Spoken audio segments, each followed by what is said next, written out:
jump. Hey, he wants to be Batman, right? It's been 18 days since the news leaked to the press. Look at that. They got the bat signal going. Kyrie's trade request has been the story of the offseason since the leak. All of us in the media are speculating about what the Cavs will do and where it'll end up. This past weekend, Kyrie was subject to some criticism for his request. Former Cav Ron Harper said about Kyrie's desire to be the man, quote, "Youth, ignorance. It's always going to be a 2 or 3-star team. You're never going to be a guy who carries a team. You see, when LeBron doesn't play, you don't carry the team. It's never your team. You play for the front of your jersey. Your name is on the back of it." End quote. Griff, assuming there is one, what's the best solution here between Kyrie and the Cavs? Well, I think Kyrie's going to end up getting traded. But I think what Ron was saying is really unfair to Kyrie. I don't think this is youth and ignorance. This is a guy who handled this situation exactly like he was supposed to. He went to Dan Gilbert privately, told him that he thought he would be happier somewhere else. The absolute worst thing this guy could have done was pretend to be all in and sink the ship from within. Most guys don't have the courage to do what he did. So that's not youth and ignorance. That's a little bit more courage than people give him credit for. And this is a guy whose list included really good coaching situations. Right. Brad Stevens and Popovich. This is the guy who recruited LeBron Hayward and a host of other free agents when he decided to sign and stay in Cleveland. And all of a sudden, LeBron came back. Right. So he was sold a totally different situation than he's actually in, and he worked very well in. He won a championship in, and I see this as him looking for a fit for himself now to take the next step in his career. Dave, let me ask you, do you think there's any chance that the season can start with him still on the roster?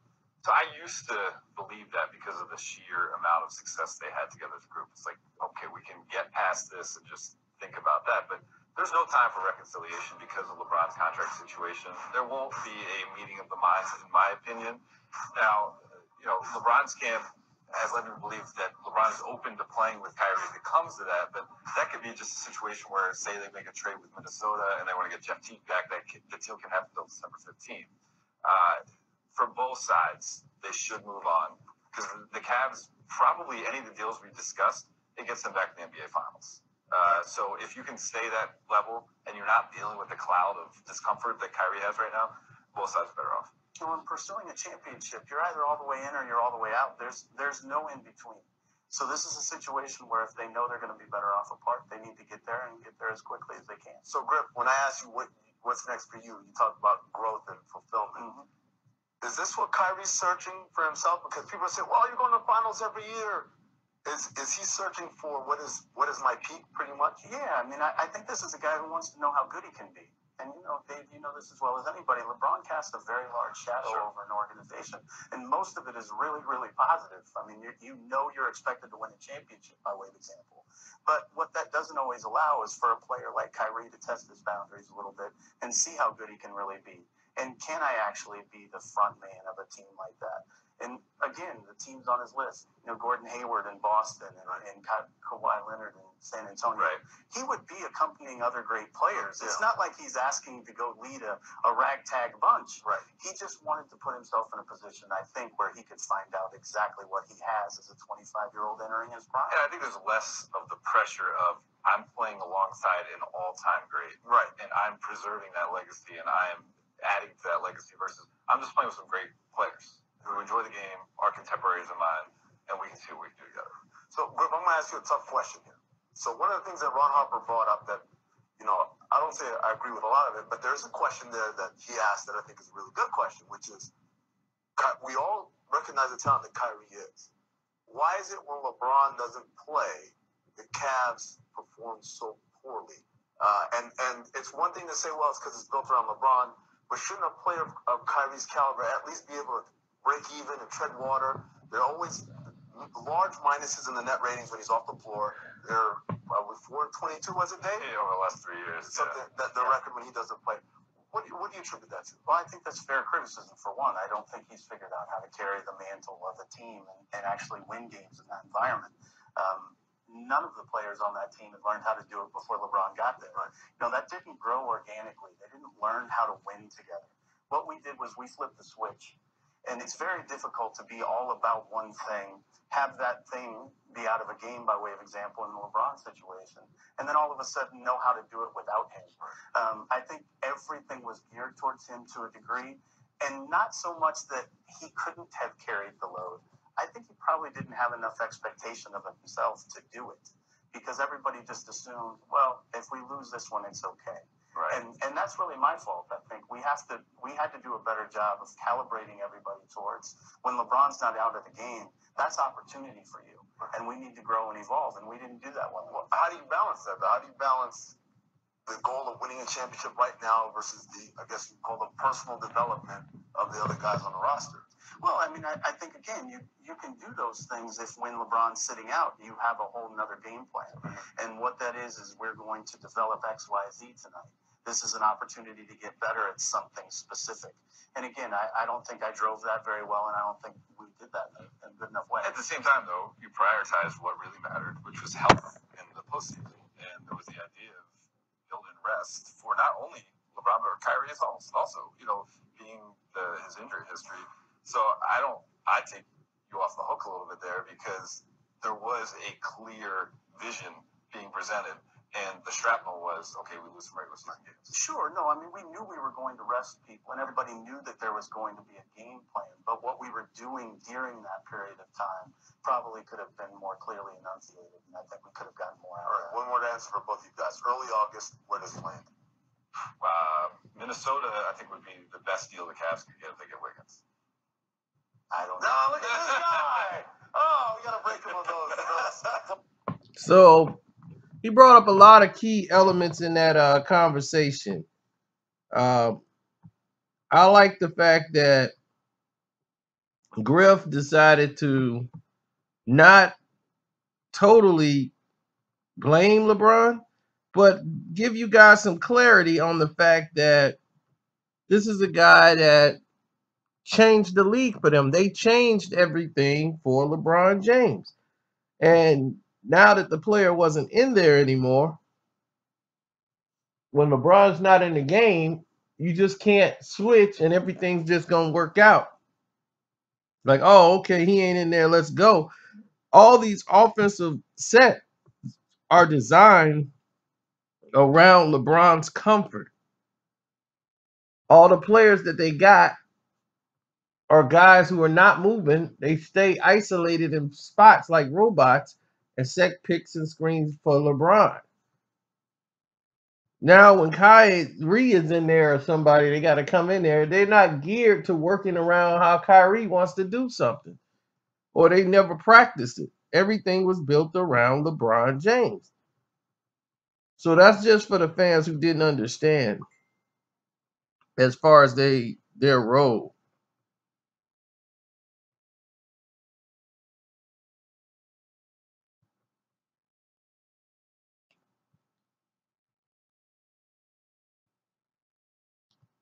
Now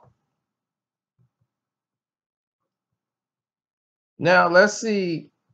Well, we're going to hear later on about LeBron James. I just want to get this reiterated over to the public so you guys would understand exactly what it means, because everybody's saying how he's talking about it was courage what Kyrie did. That's not what he said.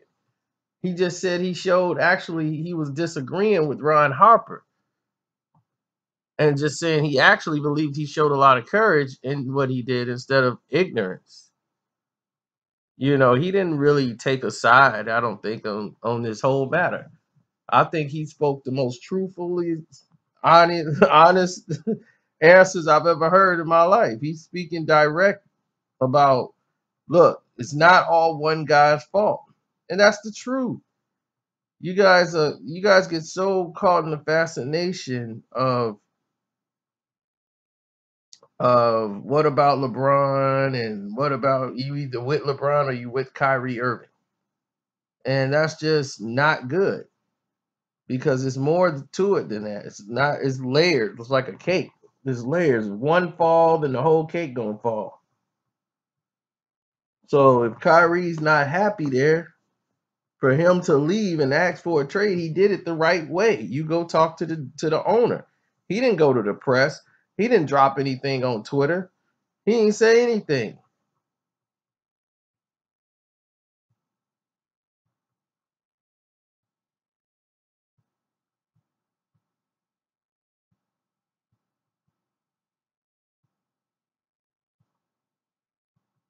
Now, let's listen to them explain and talk about the pressures of working with LeBron James, because I felt that was key too.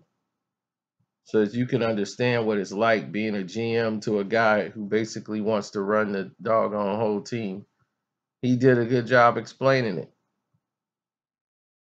He spent 3 total years with LeBron in Cleveland, and LeBron has come out and said that he was not pulling the personnel strings behind the scenes.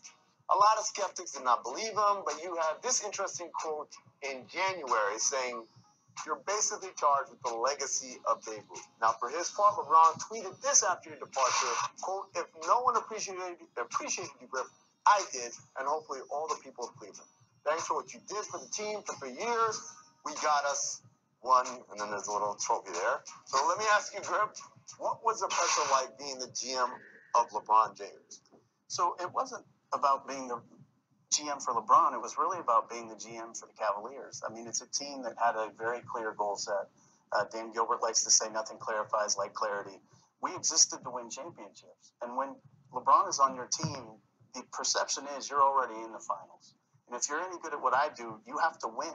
Right. And so 29 teams are going to fail every year to live up to that. That was difficult. LeBron brought no more pressure to the situation than the actual situation itself did and what our goal set did. I mean, he wanted no part of bringing more pressure to it. Well, and I think the way you described it publicly, sometimes it was a partnership, right? It would be just a bad use of your assets not to go to him for his ability to reach out to other players in the league or his opinion on other players in the league, various things of that nature. The parts where it became hard, I thought, viewing your job was like, we're in New Orleans last year after a loss. LeBron's frustrated. And rather than talk about the loss, he calls out the state of the franchise and says all these things about what I want to do with the roster, et cetera, et cetera. And the general public takes that to be gospel as if it's just came into the air for the first time out of LeBron James' mouth. When really, you and him had spoken about that ad nauseum for months leading up to that point. There was a clear vision behind the scenes, but then people took LeBron's words as if that's the singular vision out of LeBron's mind when really it was a partnership. The other thing is, there's two sides of this, right? There's a side where you're consulting with him, you're getting his bouncing ideas off him. There's another side where you have to be sometimes the boss and you have to come down. What's that like? Well, that's a great example of it, actually. That the moment immediately after the New Orleans game, the next home game, was a situation where you had to let him know that we had gotten a little outside the lines and that this is what it needs to look like moving forward. LeBron's a basketball savant, right? And you're not doing your job if you don't talk to him about players. You have to do that because he knows more than most of us do. So from that standpoint, he was a great partner.